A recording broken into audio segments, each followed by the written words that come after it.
쭉 여기 현업에 계시면서 실무도 하셨으니까. 그 지금까지는 계속 이제 그러니까 저는 예전에 그런 말을 그때 그 계기가 있었던 게 부동산 입문을 그럼 언제쯤 하신 거예요? 부동산 입문은 그러니까 대학교 졸업을 하고 계속 12년 정도 90년에 졸업을 하고 12년간 이제 프로그래머로서 활동을 했었어요. 아, 프로그래머를 하셨어요? 네, 네. 그래서 프로그래머로서 일을 하다가 네. 이제 우연한 계기에 제가 출퇴근을 위해서 자전거를 타고 다녀야 됐는데 그 자전거를 세워둔 데가 중개업소였어요. 그래서 그 중개업소에다가 이제 인사를 하면서 내가 자전거를 여기다 세워둔다 그러면서 인사를 하다가 이제 마지막엔 제가 벤처기업에 있었거든요. 대기업이니까 벤처기업에 갔는데 벤처기업에서 그 6개월 동안 집에 12시 전에 들어온 게 그땐 토요일도 근무를 했었는데 토요일 빼고 12시 전에 들어온 게 5손가락 안에 드는 거예요. 그래서 너무 힘들고 빡셔서 애가 초등학교 입학할 때 안 되겠다 그래서 이제 그만둬야겠다 하고 그만두고 진짜 애 아빠는 이제 전업주부가 되기를 희망을 해서 어느 정도 받아들여서 이렇게 하려고 했는데 그 업소에서 그럼 우리 사무실에 나와서 홈페이지만 관리해달라. 프로그래머셨으니까. 그래서 홈페이지를 관리해주러 갔다가 그쪽에 있던 직원분들이 다 그만두면서 하는 수 없이 제가 전화도 받고 하다가 이렇게 이쪽 길로 접어들게 됐죠. 그래서 거기 그만둘 핑계를 제일 대기 쉬운 게 중개업 공부해야겠다 이렇게 해가지고 그래서 이제 우연찮게 진짜 중개업 자전거를 만약에 뭐 예를 들어 슈퍼마켓 앞에 두었으면 제가 지금 편의점 주인이 되었을 수도 있을. 인생이라는 게 이렇게 우연한 순간에 자전거를 그렇게 부동산 없어.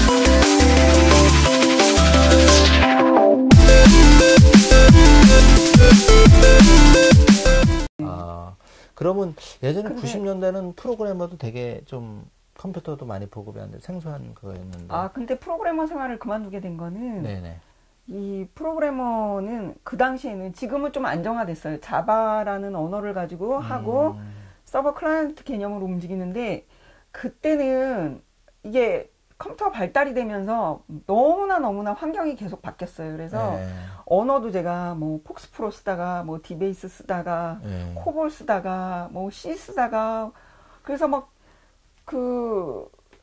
다른 친구들은 심지어 학교 선생님들도 그렇게 책을 많이 안 제 친한 친구 학교 선생님도 초등학교 선생님이다 보니까 책을 거의 안 보더라고요, 이 친구. 근데 저는 맨날 책을 끼고 살아가지고 언어가 바뀔 때마다 책을 끼고 살았고 그다음에 처음에 전산환경도 서버 클라이언트 호스트하고 더미터미널이었을 때부터 그 환경도 바뀌고 그 다음에 막 그래서 계속 공부를 해야 되는데 내가 30대 초반까지는 따라가겠지만 나중에 이 이후로도 이렇게 많은 공부를 계속 하면서 쫓아갈 수 있을까 싶어가지고 C까지 공부하고 그만뒀거든요. 근데 그 다음에 C에서 그 다음엔 별로 그렇게 바뀌지는 않았더라고요. 근데 저는 거기서 이렇게 계속 공부해야 하면서 쫓아가기에는 한계가 있겠구나 해서 그만뒀었죠. 아니, 저는 이제 교수님을 뵙고 좀 든 생각이 지금은 정말 스타 부동산 전문가로 책도 내시고 대학교 박사학위도 정말 어려운 데서 취득을 하셨더라고요. 그리고 이제 또 강의도 나가시고 하는데 그 방송을 보시는 구독자분 중에서는 그 공인중개사 공부를 또 하시는 분이 분명히 많으실 거란 말이에요. 그래서 아무래도 그 공인중개사 교수님이시니까 조금 저희 좀 벗어나긴 하지만 공부하는 요령이라든지 여태 계속 공부를 해오셨잖아요. 어떤 꿀팁 그런 게 있을까요? 그 공인중개사 공부할 때 저는 진짜 솔직히 말씀드려서 3개월을 채 공부를 안 했거든요. 그런데 합격하셨어요? 네. 근데 그때 정말 배수진을 쳤어요. 그러니까 올인을 했어요. 그러니까 길게 끌 자신이 없어가지고 길게 끌면 지치거든요. 그래서 3개월 안에 모든 걸 다 쏟아 부었어요. 그래서 그 3개월 동안 도서관에 가서 했는데 이때보다 더 느낀 건 그때 공인중개사 공부할 때는 30대 중반이었고요. 박사과정 공부할 때는 그때는 이제 그 50대 공부를 했으니까 근데 박사과정 공부할 때 느낀 것 중에 하나가 그 학생 때하고 너무 다른 게 머릿속에서 생각해야 될 게 너무 많은 거예요. 좀 창의적으로 어떤 그런 걸 만들어야 아니요. 뭐 집안일도 걸리적거리는 게 있고 뭐 자꾸 업무적인 거. 일이 생기는 거죠. 예. 저는 그때 공인중개사로 있으면서 박사 받았으니까, 그러니까 머릿속에 5만 가지 제가 생각해야 될 것들이 너무나 많이 있는 거예요. 예. 업무적인 거, 가사, 뭐 등등. 엄마로서도 챙겨야 될 거. 예. 그래서 뭐 주부로서, 그 엄마로서, 뭐 그다음에 또 자녀로서 또 이렇게 해야 될 것들이 너무나 많은 것들이 있어가지고, 야, 이거는 정말 집중이 힘들겠구나. 그래서 그때도 마찬가지로 이제 그 공인중개사 시험 볼 때처럼 마찬가지로 독서실에 틀어박혀가지고 굵고 짧게 하는 방식으로 그렇게 했어요. 그럼 육아는 조금 남편분이 봐주시면서? 그 박사 할 때는 이제 애가 다 큰 상태였고, 그리고 막 그때 애가 고3 막 이랬었는데 걔보다는 더 많이 했던 것 같아요.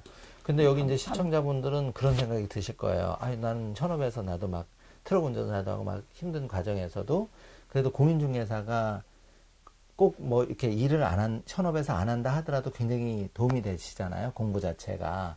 그래서, 정말 박사님은 약간 스마트하시고 또 이렇게 공부 체질이 있었지만 오랫동안 이제 이 공인중개사 강의를 하셨잖아요. 그런 측면에서 보면 조금 직장 생활하고 한 1, 2년 이렇게 목표를 하시는 분들한테 좀 이렇게 요런 식으로 좀 공부를 하면 좀 더 효율적으로 합격에 빠른 시일 안에 가까이 다가갈 수 있다. 이런 팁을 줄 수가 있을까요? 그 생소하게 공부하면은 좀 많이 그러니까 이해가 어렵죠. 근데 나이 들어서 공부한 거의 특징이 뭐냐? 나이 들어서 공부하면 좋은 거가 이해력이 빨라요. 대부분 이제 50대 중반이나 뭐 이렇게 은퇴하신 분이 많이 하는데. 만약에 10대, 20대 애들이 부동산 공인중개사 공부를 하면 얘네가 무조건 붙어야 되는데 합격률이 제일 높은 게요.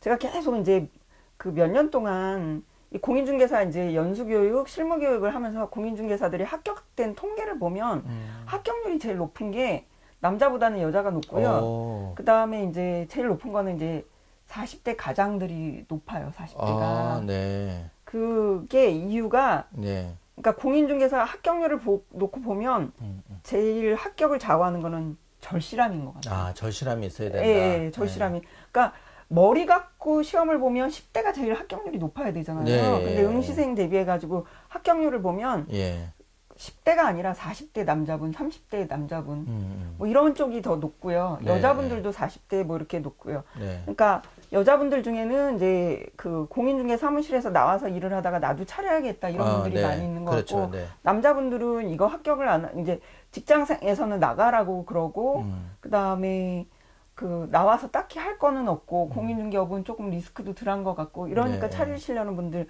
그런 분들이 되게 열심히 잘하시는 것 같고요.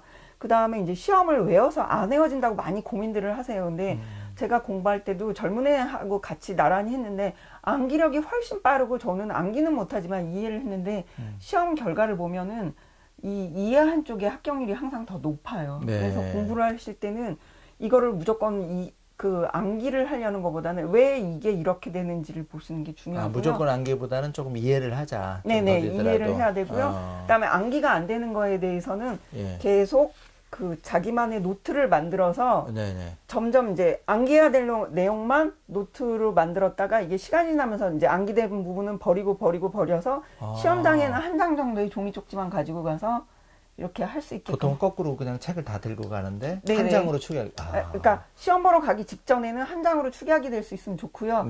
그 다음에 죽어라고 안 외워지는 거는 있어요. 그런 부분은 저는 시험지 받자마자 거기다 막 적어 넣었어요. 방금 전에 최대한 입력을 했다가. 그 다음에 이제 시험장에서 나오면서는 다 누구나 마찬가지입니다. 다 잊어버려. 걸어 나오면서 다 잊어버립니다. 그래도 또 중요한 순간에 나오니까. 그러면 정리하자면 이제 공인중개사 시험이 10월 얼마 이제 사실은 안 남고 뭐 휴가철에다 2달 그러는데, 우리 교수님 말씀 들어보면 조금 이렇게 이제 한 장으로 축약하는 그런 노력 좀 하고 조금 더 절박함을 가지면 합격을 좀 빨리 할 수 있겠다. 이런 그러니까 거고. 들어가기 전에, 시험장으로 들어가기 전에 한 장짜리로 암기 노트를 만들어내는 게 중요하고요. 요거를 만들 때까지는 이해를 하면서 가자. 그리고 이제 그 15-1의 이후로는, 그 이전에는 합격률이 10% 내외였는데 15-1에서부터 15회까지는 합격률이 있네요. 15회까지는 합격률이 10% 내외였는데 15-1에서부터는 합격률이 지금 응시자 대비해서는 30% 정도예요. 그러면 10명 중에 이제 3명은 붙으니까.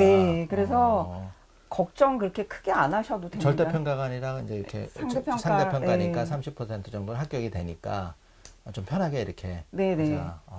그렇다고 공부를 안 해도 붙는다는 말씀은 절대 아니고요. 네. 공부를 해야 붙지만은 그러니까 이러신 분들이 많아요. 시험 직전에는 나 공부 안 해서 포기할래 이러신 분들이요.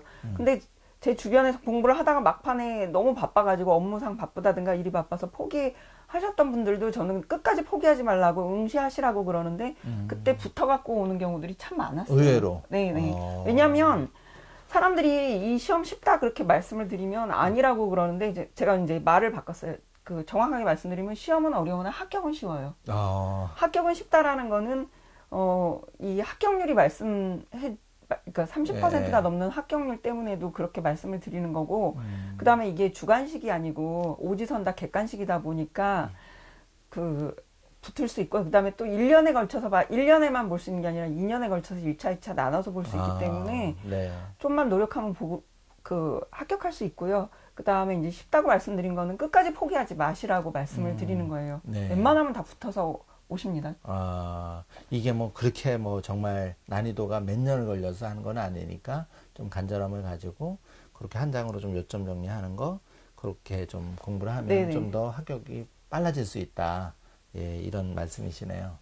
네, 확실히 운전면허증 다음으로 우리나라에서 제일 많이 갖고 있는 자격증이 공인중개사 자격증이에요. 그래요? 네, 지금 45만 명이 넘게 갖고 있어요. 굉장히 아주 많이 있네요.